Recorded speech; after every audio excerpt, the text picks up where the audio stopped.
Hello ladies and gentlemen. Welcome to Management Tutorial Courses. In this video we will be discussing staffing function of management. So stay tuned and enjoy the video.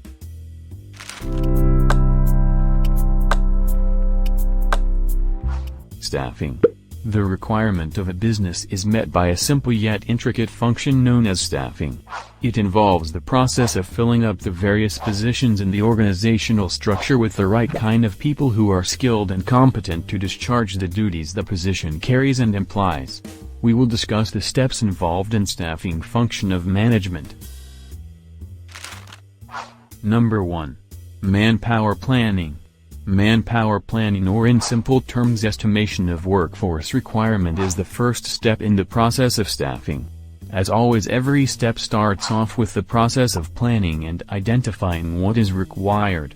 This step involves outlining the various positions of the organization and determining what category of people will be suitable for it.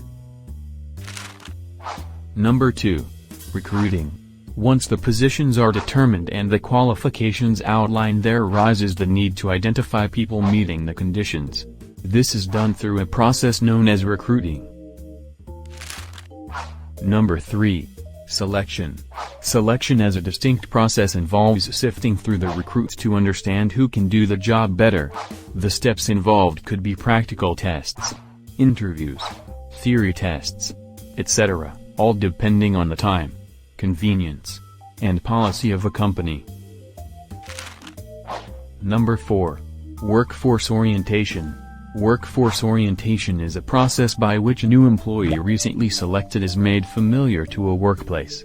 Being a new employee, he or she might be unaware of the company's policies, objectives, rules, etc., and will require time getting familiar to.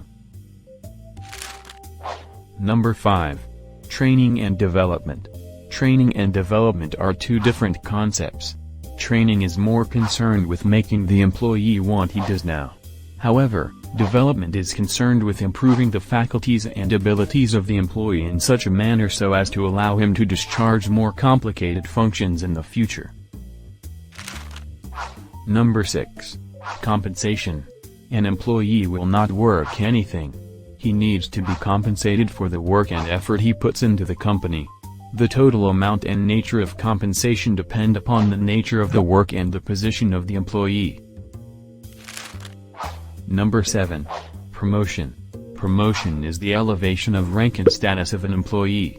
It is distinct from the mere change of position of an employee and requires the two mentioned elements. Thank you for watching this video. Other functions of management are explained in our next videos. Watch them for more details. If you find this video helpful, don't forget like and share our video and subscribe to Next Page Academy YouTube channel for more of such videos.